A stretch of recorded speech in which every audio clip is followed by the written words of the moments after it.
ఒక అధికారి ఆయన చూచి, సబ్బోధకుడా, నిత్య జీవమునకు వారసుడగుటకు నేనేమి చేయవలెనని ఆయనను అడిగాను. అందుకు యేసు, నేను సత్పురుషుడునని ఎలా చెప్పుచున్నావు? దేవుడొక్కడే తప్ప మరెవడు సత్పురుషుడు కాడు. వ్యభిచరింపవద్దు, నరహత్య చేయవద్దు, దొంగిలింపవద్దు, అబద్ధ సాక్ష్యం పలకవద్దు, నీ తల్లి తండ్రులను సన్మానింపుము, ఆజ్ఞలను ఎరుగుదువు కదా అని అతనితో చెప్పాను. అందుకు అతడు, బాల్యము నుండి వీటన్నిటిని అనుసరించుచునే ఉన్నాను అనేను. దేవునికి స్తోత్రం. ప్రియులరా, దేవుడు ఒక యవ్వనస్తుడితో మాట్లాడుతూ ఉన్నాడు. ఏంటి ఆ మాట అని అడిగితే, నిత్య జీవము కావాలి యేసయ్యా, నన్ను నువ్వు నిత్య జీవంలో తీసుకెళ్ళు అని అడిగాడు. అయితే అక్కడ యేసయ్య అన్నాడు, చాలా విషయాలు చెప్పుకొచ్చాడు. దొంగలింపొద్దు, వ్యభిచరించొద్దు, అబద్ధ సాక్ష్యం చెప్పొద్దు, ఇలాగా వ్యభిచరింపొద్దు, నరహత్య చేయొద్దు, అబద్ధ సాక్ష్యం పలకొద్దు, తల్లిదండ్రులను సన్మానించు అని ఆజ్ఞ ఎరుగుదు కదా అని అన్నాడు. ఆయన ఏమన్నాడంటే, బాల్యము నుండి కూడా నేను ఇవన్నిటినీ చేయుచున్నాను. ఇప్పుడు ఎంత కష్టమైన పని ఒకసారి ఆలోచించు. ఆయన చెప్పినట్లుగా నడవటం అంటే చాలా కష్టం. కానీ అతను ఏమన్నాడు, ఇవన్నీ నేను పాటిస్తూనే ఉన్నాను, నాకు ఇంకా కొద్దివేమిటి అని అడిగాడు. చాలామంది ఇలాగే మాట్లాడుతూ ఉంటారు.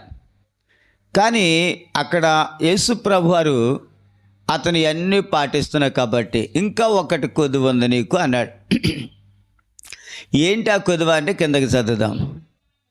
నీకు కలిగినవన్నీ అమ్మి బీదలకిమ్ము, అప్పుడు పరలోకమందు నీకు ధనము కలుగును. నీవు వచ్చి నన్ను వెంబడించమని అతనితో చెప్పాను. అతడు మిక్కిలి ధనవంతుడు గనుక మాటలు విని మిక్కిలి వ్యసన పడగా, యేసు అతనిని చూచి, ఆస్తి గలవారు దేవుని రాజ్యంలో ప్రవేశించుట ఎంతో దుర్లభం, ధనవంతుడు దేవుని రాజ్యంలో కంటే శూదు బెజ్జములో ఒంటి దూరుట సులభము అని చెప్పాను. దేవునికి స్తోత్రం. అతడికి ఏమొచ్చింది ఇప్పుడు? కొదువా. డబ్బు వదిలి బయటికి రాను అంటున్నాడు. నీకు అన్నీ బాగున్నాయి, మంచి ఆజ్ఞలు పాటిస్తున్నావు, దేవుడు అంటే భయం ఉంది, భక్తి ఉంది, ఎంతో బాగుంది. కానీ నీకు కలిగిన ఆస్తి అమ్మేసి బేదలకు ఇచ్చేసి నాతో రా అన్నాడు. అప్పుడు చిన్నబుచ్చుకున్నాడు ముఖం. డబ్బంతా ఇచ్చేస్తే మరి నేను ఎలా బ్రతకాలి? వాస్తవంగా చాలామందికి ఈ ఆలోచన ఉంటుంది. కానీ దేవుడు చెప్తున్నాడు, ఇంత ధనవంతుడు కాబట్టి నిత్య జీవం కావాలంటే ఒకటి వదులుకోవాలి. ఏం వదులుకోవాలి? డబ్బుని వదులుకోవాలి. డబ్బుని వదులుకోవటం అంటే అవసరానికి లేదు అని అంటలా దేవుడు. దాట్లకి మించి బ్రతుకుతున్నాడు కాబట్టి, సుఖభోగాలతో కలిగి ఉన్నాడు కాబట్టి, దేవుడు ఈ లోకంలో ఉన్న సుఖము కంటే పరలోకంలో నిత్య జీవుని పొందాలి అంటే నీవు అన్నీ పాటించాలని చెప్పి ఒకటి కొదువు ఉంది అన్నాడు. అక్కడ ఆ డబ్బు బీదలకు ఇచ్చే అన్నాడు. ఆయన అడిగిందల్లా ఒకటే మాట, బీదలకు ఎలాగే ఉన్నాను అన్నాడు. బీదలకు ఇవ్వటానికి ఆయన మనసు రాలా.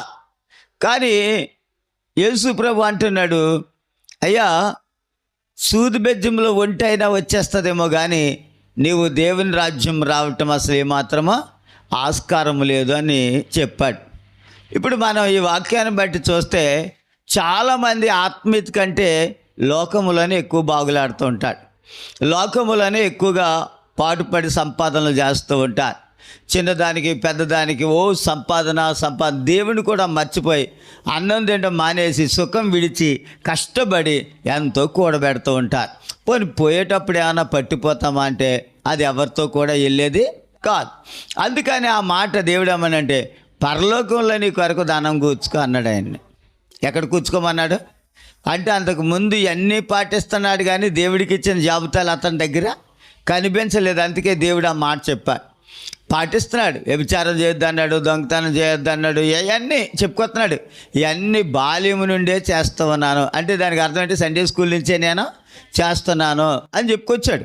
కానీ అయినా నీకు కొదువు ఉంది ఇది అన్నాడు. ఆ కొదువు ఏంటంటే నీ డబ్బుని చూసి నువ్వు గర్విస్తున్నావు కనుక, నీ డబ్బు నిన్ను పరలోకానికి తీసుకెళ్దు కనుక అది బేదలకి ఇచ్చేయి. బేదలకి అప్పు ఇచ్చేవాడు, బేదలకి ఇచ్చేవాడు యెహోవాకు అప్పు ఇచ్చేవాడు అవుతాడు. దేవునికి స్తోత్రం. సొలొమోను చెప్పిన మాట అది. అందుకని ఇప్పుడు దేవుడు ఏమంటున్నాడంటే, సూది బెజ్జంలోంచి ఒంటి రావటం ఎంత కష్టమో, ఓ ధనవంతుడా నువ్వు పరలోక రాజ్యం రావటం కూడా అంతే కష్టం అని చెప్పాడు. అంటే నిత్య జీవం అతనికి దొరకదు. నిత్య జీవంలోకి వెళ్ళాలన్న ఆశ అయితే ఉంది, కానీ కొన్ని వదులుకోవాలి. ఇప్పుడు పరలోకానికి వెళ్ళాలంటే కొన్ని వదులుకోవాలి. లోకములో వదులుకుంటేనే పరలోకానికి వెళ్ళగలుగుతావు. పరలోకానికి వెళ్ళక్కర్లేదు అనుకుంటే లోకంలో ఏది వదులుకక్కర్లేదు. నువ్వు దేవునికి స్తోత్రం. నీ ఇష్టం వచ్చిన బ్రతకొచ్చు.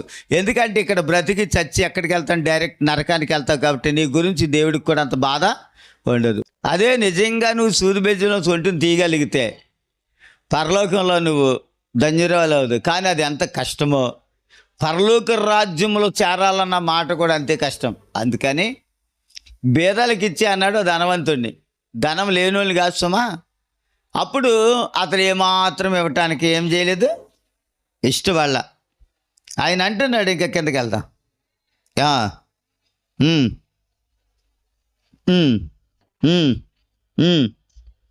మనుష్యులకు అసాధ్యమైంది దేవుడికి సాధ్యమని చెప్పాను. పేతురు, ఇదిగో మేము మాకు కలిగినది విడిచిపెట్టి నిన్ను వెంబడించిట ఇంటినైనా, భార్యనైనా, అన్నదమ్ములైనా, తల్లిదండ్రులైనా, పిల్లలనైనా విడిచిపెట్టిన వాడు ఇహమందు చాలా రెట్లు పరమందు నిత్య జీవను పొందబోడని నిశ్చయముగా దేవునికి స్తోత్రం. వీళ్ళందరిని వదులుకుంటే పొందగలడా, పొందలేడా? అది చూడండి. దేవుడు ఇవన్నీ ఇప్పుడు ఆటంకం ఎవరో మనకి? మన చుట్టాలే, మన బంధువులే, మన ఇంట్లోలే. రక్షణ పొందాలంటే నీ ఇంట్లో వాళ్ళు నీ దగ్గరికి రారు. నువ్వు దేవుడు నమ్ముకున్నావా? అమ్మో, చాలా చిన్న చూపు. యేసు ప్రభువు నమ్ముకుంటే ఎంత చాలా చిన్న చూపు. దేవుడు ఎలా చెప్తే అలా చేయాలి. రక్షణ పొందాలి, పాపాన్ని ఒప్పుకోవాలి, పాప క్షమాపణ నిమిత్తమై దేవుడికి ప్రార్థన చేయాలి. ఇదంతా చేసి ఆయన నీ హృదయంలో ఉన్న భారాన్ని దేవునికి నువ్వు అప్పగించినప్పుడు నిన్ను దేవుడు ఎంతో చక్కగా పరలోక రాజ్యానికి చేరుస్తాడు. దేవునికి స్తోత్రం. పేతురు అన్నాడు, అయ్యా మీరు మమ్మల్ని పిలవగా మేము ఏం చేసాం? అవన్నీ వదిలి వచ్చేసాం. దేవునికి స్తోత్రం. ఇప్పుడు మనం కూడా మనకి అడ్డు చెప్తున్నారు ఇంకెవరన్నాను, వాళ్ళు వదిలిపెట్టేది దేవుని కోసం. అవసరమైతే బంధువులు అని, ఇంట్లోనే అన్నయ్య అవని, చెల్లి అవని, అక్క అవని, నీకు మాకు సంబంధం లేదు వెళ్ళిపో అని చెప్పడం. ఇంకా ఆ తెగింపు ఎవరిలో ఉండాలి? క్రైస్తవుల్లో, బాప్తీసం పొందిన వాళ్ళు ఉండాలి. అప్పుడు నేను చూసి దేవుడు మెచ్చుకుంటాడు. దేవునికి స్తోత్రం. అందరూ మనకి సహకారం చేసి వాళ్ళు నేను ఎలా పోగొట్టుకోను అని అనకూడదు. దేవుని కోసం, పరలోక రాజ్యం కోసం ఎవరినైనా వదిలేయాలి. నీకు అడ్డుగా చెప్పేవాళ్ళు ధనవంతుల్లాగా ఆ డబ్బు నేనిచ్చి నేను ఎక్కడ బతకనయ్యా ఈ పరలోకంలోకి వెళ్ళటానికి, నిత్య జీవం కావాలన్నాడు. కానీ డబ్బుని, ధనాన్ని, లోకాన్ని విడిచిపెట్టట్లా. కానీ ఒక ఆయన విడిచిపెట్టేశాడు. ఒక ఆయన అన్నీ విడిచిపెట్టేశాడు. 19వ అధ్యాయం ఫస్ట్ నుంచి అది ఆ పక్కనే.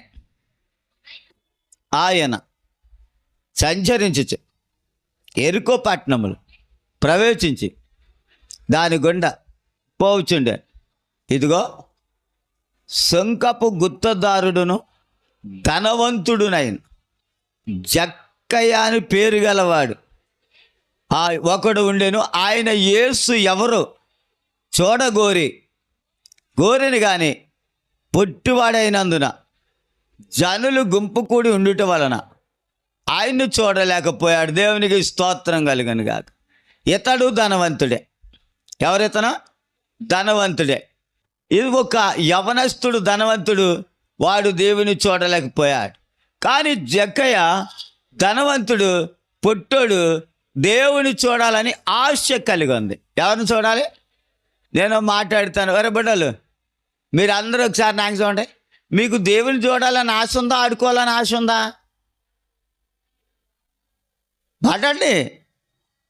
దేవుని చూడాలి అని ఆశ ఉంటే ఖచ్చితంగా దేవుడు కనబడతాడు. దేవుడు నీ దగ్గరికి వచ్చి పిలుస్తాడు. జక్కయ్య దిగిరా, నేడు నేను నీ ఎంట ఉండవలసి ఉంది, రండి అన్నాడు ఆయన. అంటే పొట్టోడు కాబట్టి, కనబడ్డు కాబట్టి మేడి చెట్టు ఎక్కాయి ఉండగా ఆ మేడి చెట్టు కిందకు వచ్చి జక్కయ్యని పిలిచాడు దేవుడు. అలా పిలవగానే త్వరగా దిగి వచ్చి యేసు ప్రభుని తీసుకుని ఆయన ఇంటికి వెళ్తే జనాలందరూ గునుక్కుంటున్నారంట, సనుక్కుంటున్నారంట. ఏం చేస్తున్నారా? గునుక్కుంటున్నారా, సనుక్కుంటున్నారా? ఎందుకని? అతనికి ఏం పేరు ఆ ఊళ్ళో? పాపాత్ముడు. ఇప్పుడు పాపాత్ముడు ఇంటికి ఎవరు వెళ్తున్నాడు? ఈయన ఏంటి నీతిమంతుడై ఉండి పాపుల ఇంటికి వెళ్తున్నాడు ఏంటి అని అక్కడ ఆరాధిస్తున్నారు వాళ్ళు. అతడు ఏమంటున్నాడు? యేసయ్యని చేర్చుకోవటానికి ఇష్టపడ్డాడు, కానీ ఆయనతోటే ఉన్నారు, ఆయన దగ్గరే ఉన్నారు, ఆయనతోనే నడుస్తున్నారు. కానీ వాళ్ళు ఏమని సంబోధిస్తున్నారు? పాపైన ఈ జక్కయ్య ఇంటికి వెళ్తున్నాడంటే వాళ్ళ ఇంకా భేదం ఉందా లేదా? దేవుణ్ణి అంటే నమ్మరు, కానీ నాకేం లేదు మారు మనసు లేనోడేమో మారు మనసు వద్దాడు, మారు మనసు ఉన్న వాళ్ళేమో మారు మాటలు మాట్లాడుతున్నారు. మన క్రైస్తవులు కూడా అలాగే మాట్లాడతారు కదా. దేవుడిని నమ్ముకున్నా అంటే ఎంతో తప్పు చేసినట్టు పెద్ద నేరం మోపుతూ ఉంటారు. కానీ వాళ్ళందరూ దేవుడిని నమ్ముకుని ఆయన వెంబడి వెళ్తూ ఆయన అంటున్నాడు అందరిలో ముందు, ఓ పాపాయిని ఇంటికి వెళ్తున్నాడేంటి, ఈయన పాపులతోటే సావాసమేనికి అని గునుక్కుంటున్నారు, సనుక్కుంటున్నారు. పాపుల్ని రక్షించడానికి యేసుక్రీస్తు లోకమునకు వచ్చినని వాక్యం నెరవేరుతుంది. అంటే వాక్యం నెరవేరాలంటే యేసయ్య ఎవరి కొరకు వచ్చారు? పాపుల కొరకు వచ్చారు. ఎవడు పాపం లేనోడు? అందరూ జన్మ పాపం కర్మ పాపం కలిగే ఉన్నారు. జన్మ పాపం ఉంది, కర్మ పాపం ఉంది, తర్వాత ఊహల్లో పాపం ఉంది. వారి వ్యక్తిగతంగా పాప ఊహ తలంపులో ఉంటారు. అలాందరినీ దేవుడు చూచి ఇక్కడ దేవుడు నమ్మిన వాళ్ళ కంటే నమ్మలేని జక్కయ్యని బాగా ప్రేమించాడు యేసయ్య. దేవునికి స్తోత్రం. జక్కయ్యని బాగా ప్రేమించాడు. ఈరోజు యేసు ప్రభువుని ప్రేమించుచున్న సీమోను అన్నాడు, ఓ సీమోను నా గొర్రెలను కాయ అన్నాడు. అయ్యా చిత్తం ప్రభు అన్నాడు. మళ్ళీ ఆయన అన్నాడు, నన్ను ప్రేమించున్నావా అని అడిగాడు. అయ్యా ప్రేమిస్తున్నాను అన్నాడు. మళ్ళీ అడిగాడు. మళ్ళీ సీమోను పాట ఉంటుంది కదా, లేదా పాడలేదా? అందరికన్నా మిన్నగా, అదేనా? చున్నావా నన్ను ప్రేమించుచున్నావా? అవును ప్రభు ప్రేమించుచున్నాను, నిన్ను ప్రేమించుచున్నాను. దేవుణ్ణి ఎవరు ప్రేమిస్తారో వారింటికి వెళ్తాడు ఆయన. ఇప్పుడు జక్కయ్య ప్రేమించాడు. నిబంధన కాలంలో ఉన్నాయని జక్కయ్య, ఈయన పొట్టోడు, పాపాత్ముడు, అందరిని కూడా ఏమంటే విమర్శ పెట్టేశాడు. అలాంటి వాడు యేసు ప్రభుని చూడగోరాడు. చూడటం అన్నది ముఖ్యం. ఇప్పుడు ఈ ఊళ్ళో ఉన్న వాళ్ళందరికీ యేసుని చూడాలి అని ఉందనుకో, ఎక్కడికి రావాలి? మందిరానికి రావాలి. మందిరానికి వస్తే ఆయన వాక్యం ప్రకటించినప్పుడు వాక్యమే దేవుడు, దేవుడే వాక్యం. ఆ వాక్యం అతని హృదయంలోకి వెళ్ళినప్పుడు అతడికి ఏం కలుగుతుందంటే మనసు మారి. ఇప్పుడు జక్కయ్యతో యేసుప్రభు వెళ్ళగా జక్కయ్య హృదయం మారిందా, అలాగే ఉందా? మారిపోయిందండి. ఏమన్నాడు తెలుసా? చదువు. ఆ జక్కయ్య నిలవబడి, ఇదిగో ప్రభువా నా ఆస్తుల సగం పేదలకు ఇచ్చుచున్నాను. నేను ఎవని యొద్ద అయినా నేను అన్యాయంగా దేనినైనాను తీసుకున్న ఎడల అతనికి 4 వంతులు మళ్ళా చెల్లింతానని. ఆమె ఇప్పుడు ఏమొచ్చింది? అతనికి మారు మనసు రాగానే ఏమొచ్చింది? ఆస్తి బేదలకు పంచడానికి ఏమాత్రం మొక్కమాటం లేకుండా, ప్రభువా నా ఆస్తి బేదలకు ఇచ్చేత. ముందు వచ్చిన యవనస్తులు ఏమన్నాడు? నీ ఆస్తి బేదలకు ఇమ్మంటే నేను ఇవ్వను అయ్యో అని చిన్నబుచ్చుకున్నాడు. ఇప్పుడు అతను గొప్పోడా, ఇతను గొప్పోడా? జక్కయ్య దేవుని పట్ల ఎంతో గొప్పాడు. ఆ ధనవంతుడు ధనముండి కూడా యేసుప్రభుకి బీదలకు ఇవ్వటానికి ఇష్టపడలేదు. కానీ జక్కయ్య బీదలకు ఇవ్వటానికి ఇష్టపడ్డాడు. అన్యాయంగా తీసుకున్నానే, ఆ అన్యాయాన్ని 4 సొంతులేసి ఇచ్చేస్తాను అంటే ఇప్పుడు అతనికి మారు మనసు వచ్చిందా లేదా? ఇది మారు మనసు అంటే. క్రైస్తువులకి మారు మనసు ఉండదు, గమ్మునే మళ్ళీ లోకంలోకే వెళ్ళిపోయి అన్ని పనుల్లోనూ కలిసిపోతారు. ఓ ధనవంతుడేమో వెళ్ళిపోయాడు దేవుని నుడిసే. ఆడికి చెప్పాడు, సూది బెజ్జంలో చొంటాయన వస్తుంది కానీ నువ్వు రావన్నాడు.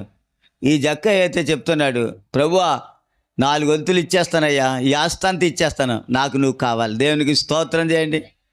ఎవరు కావాలి? యేసయ్య కావాలి.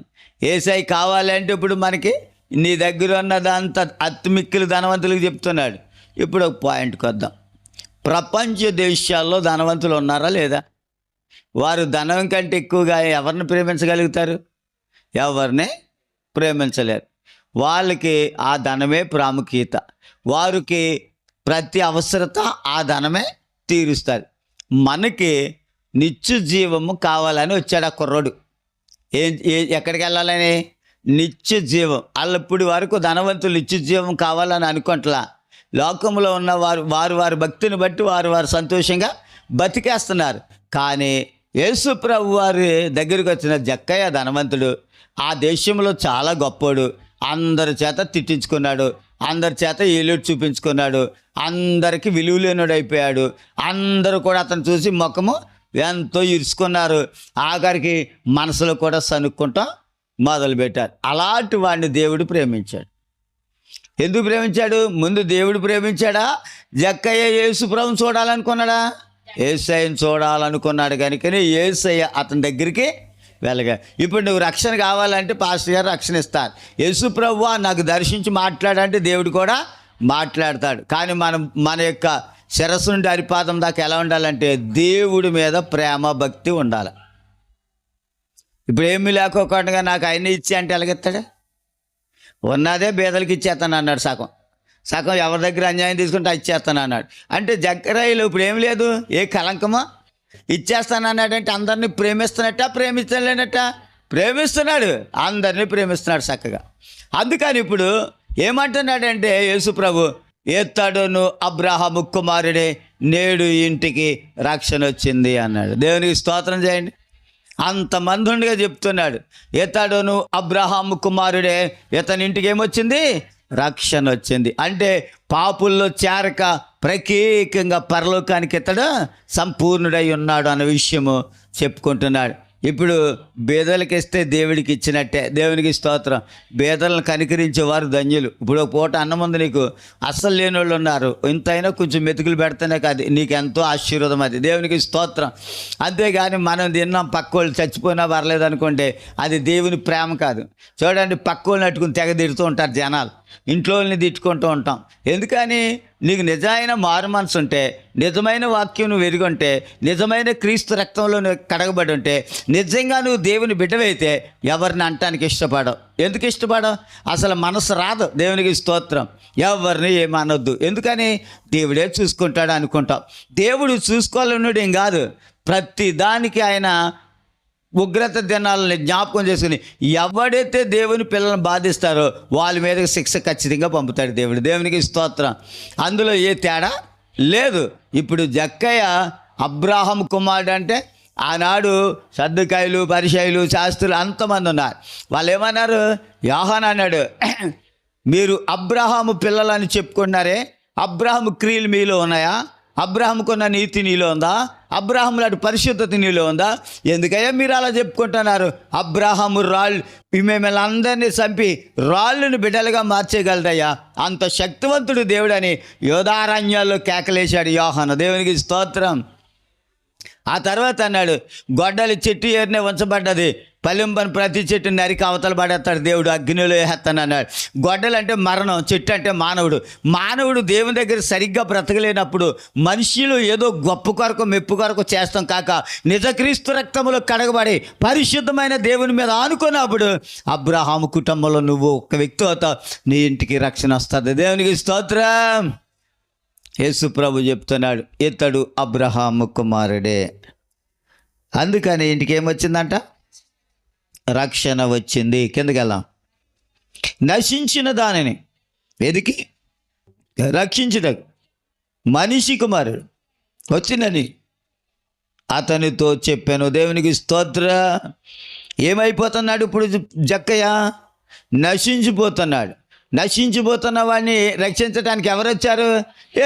యేసు ప్రభు వచ్చాడు. మనిషి కుమారుడుగా మానవ జన్మ ధరించి వచ్చాడు. అంటే ఎంత గొప్ప దేవుడు ఒక్కసారి ఆలోచించే.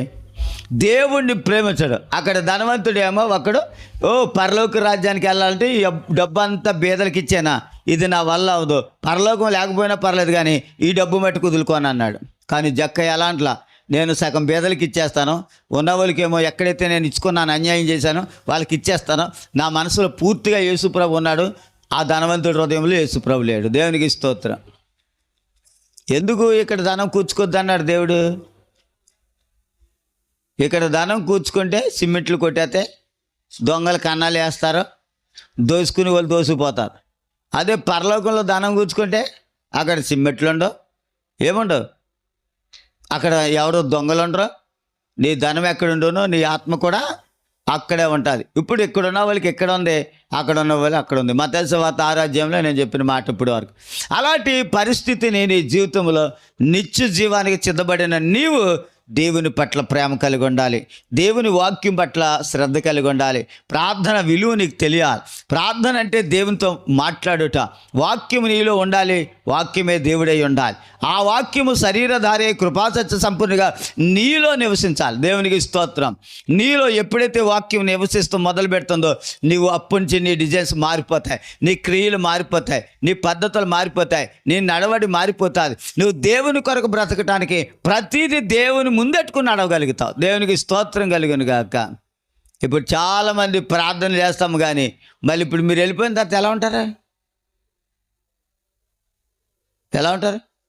ఇంటికి వెళ్ళిపోయారు అనుకోండి, టీవీ చూసేవాళ్ళు టీవీ చూస్తారు, సెల్ ఫోన్ చూసేవాళ్ళు సెల్ ఫోన్ చూస్తారు. ఒళ్ళు మండితే పిల్లల మీద చిరాకులు వచ్చేతాయి. మరి ఏది ప్రశాంతత మనలో? ఏడి వేసాయి మనలో? ఎవరన్నా మనం ఏదన్నా అంటే ఒళ్ళు ఏమనలే మనం కదా, కానీ మనసులో మటుకు బాధ పైకి తెలియకోకుండానే కుమిలిపోతావు. బీపీ పెరిగిపోయింది దానికి లేక. ఎన్ని దేవుని పరిచర్య అంటే ఈరోజు భయం లేదండి. దేవుడు జక్కయ్య పాపి కాబట్టి పాపిని ప్రేమించి ఆ ఇంటికి వెళ్ళాడు. ధనవంతుడు కూడా నిత్యజీవం కావాలంటే కొన్ని వదులుకోవాలన్నాడు. ఈ రోజున అన్ననైనా తమ్ముడైనా అక్కనైనా చెల్లినైనా అందరినీ మారు మనసు లేని వాళ్ళ గురించి చెప్పిన మాటలు అయ్యి, మారు మనసు పొందిన వాళ్ళ గురించి కాదు. ఆ ఇంట్లో నువ్వు ఒక్కవిడే ప్రభు అంటే తెలుసుకున్నావు. నేను అందరూ ముళ్ళ కంచిలా గుచ్చుతూ ఉన్నారు. ఆ ముళ్ళ కంచిలా గుచ్చుతున్నా నువ్వేమన్నా తెలుసా, నా దేవుడు నాకుంటే చాలు, మీరు లేకపోతే పర్లేదు అన్నాడు. అంతే, అక్కడ వదిలేయి అన్నాడు. వదిలేసిన వారికి ఆత్మీయులే బంధువులు. దేవునికి స్తోత్రం కలుగును. ఆత్మీయంగా అన్ని దేవుడు ఎవరిని ఏ టైం తీసుకొచ్చి మన పనులు జరిగించాలో అవన్నీ దేవుడు జరిగిస్తాడు. ఇప్పుడు చెప్పండి, ఒక డబ్బున్నవాడేమో నిత్య జీవంలోకి ప్రవేశించాలి, కానీ జక్కయ్య మట్టికి నిత్య జీవాన్ని పొందుకొని దేవునితో సంపూర్ణమైన విధేయత కలిగి ఉండాలి. ఇప్పుడు మన జీవితాలు కూడా వేసి ఉండాలి. ఆయనతో మనం సాగాలి. డబ్బు శాశ్వతం కాదు, ఇవాళ ఉంటుంది రేపు లేకపోవచ్చు. చూడండి, ఇవాళ నీకు దొరికింది రేపు దొరకపోవచ్చు, కానీ దేవుడు నిత్యము దొరుకుతాడు. వెతికితే అయినా నిత్యము దొరుకుతాడు. అందుకనే ఒక ధనవంతుడేమో దేవుని వదిలేశాడు, ఒక ధనవంతుడేమో ధనాన్ని పంచిపెట్టి దేవుడు కావాలని కోరుకున్నాడు. ఈ రోజుల్లో ఏ నిర్ణయం కావాలని నీవే చూసుకో.